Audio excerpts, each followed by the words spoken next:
he's run a brilliant campaign, a campaign based on ideas for creating jobs and restoring America's security. With our help, he'll win in November. Ladies and gentlemen, Mr. Joel Pollak.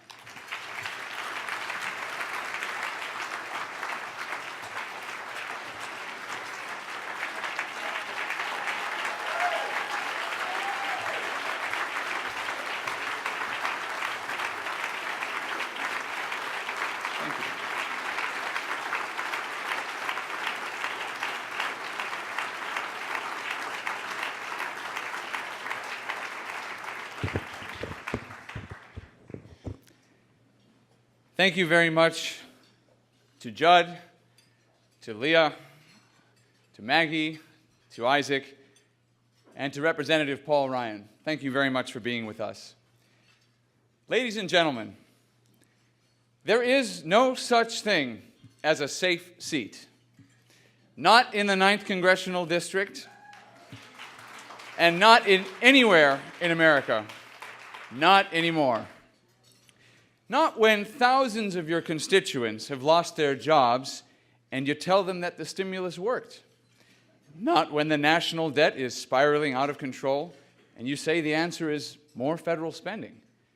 Not when the state of Israel is in danger and you align with those who rush to criticize it and to appease Iran. A year ago today, I decided to announce that I would challenge Jan Schakowsky for the privilege of representing the people of the 9th District.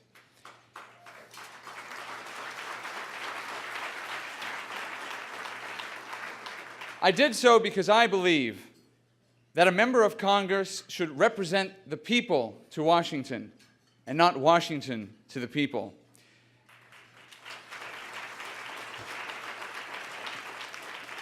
That is an idea that resonates across our district, from Evanston to Des Plaines, from Glenview to Lakeview. It is the core principle of our democracy and the foundation of our republic. Ladies and gentlemen, over 400 people have gathered here today, Republicans, independents, and yes, Democrats. That is a resounding vote of no confidence in our current representative. It is also a vote for a fresh start, a return to the basics that built this country: honesty, responsibility, and most of all, freedom. That freedom is now threatened by a government that is growing beyond our capacity to afford it, beyond its capacity to function.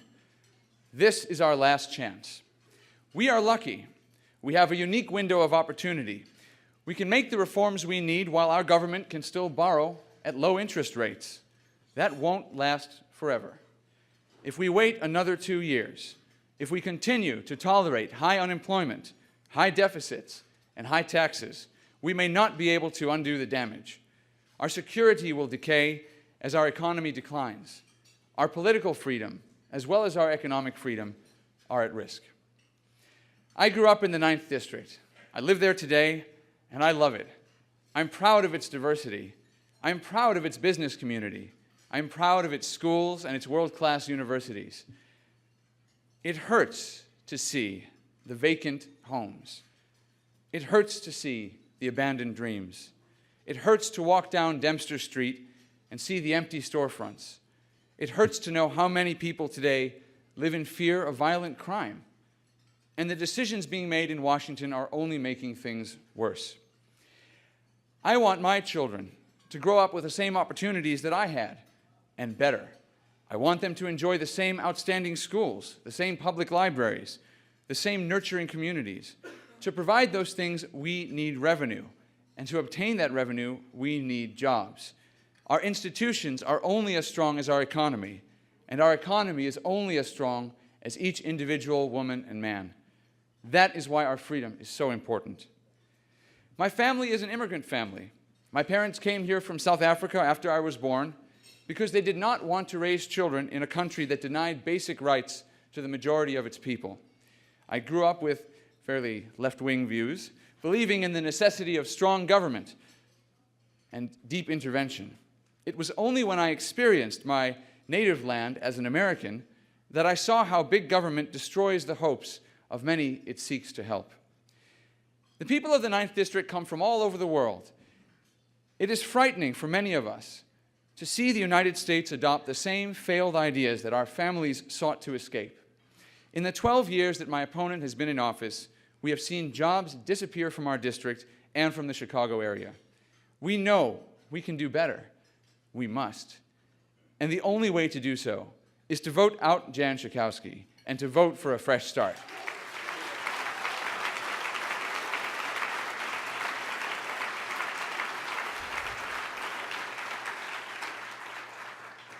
Each and every one of you today has made a tremendous difference. I would like to thank several people in particular.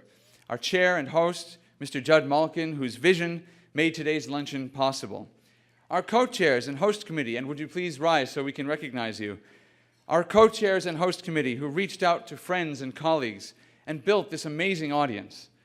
Our finance committee and its chair, Rick Woldenberg. Thank you very much, Rick. Rick will continue the great work we have begun here today.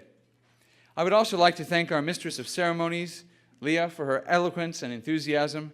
Thank you to Maggie, who led us so beautifully in the national anthem, and who has been a close friend of our family for many years. Thank you also to Reverend Isaac Hayes, who has been a real inspiration on the campaign trail. And thank you to the campaign staff, the hotel staff, and the dozens of volunteers who worked so hard to make this event a success. I'd like to offer a special thanks to one particular individual. He is the campaign manager of my opponent. His name is Alex Armour, and he joins us here today. As he has on many occasions, he's a frequent guest at my events. And I'd like to ask him next time, Alex, you can ask your friends to stay at home, please.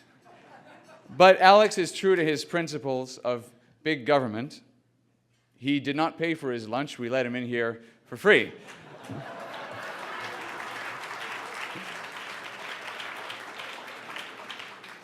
However, Alex, if you like what you hear today, you are welcome to make a non-tax deductible contribution as you leave. I just got an email that my opponent has released a statement attacking me, attacking this luncheon, and she claimed that we're raising tens of thousands of dollars today to defeat her in November. Well, Alex, I have a message for you to take back to Jan Schakowsky. We have raised well over $100,000 here today.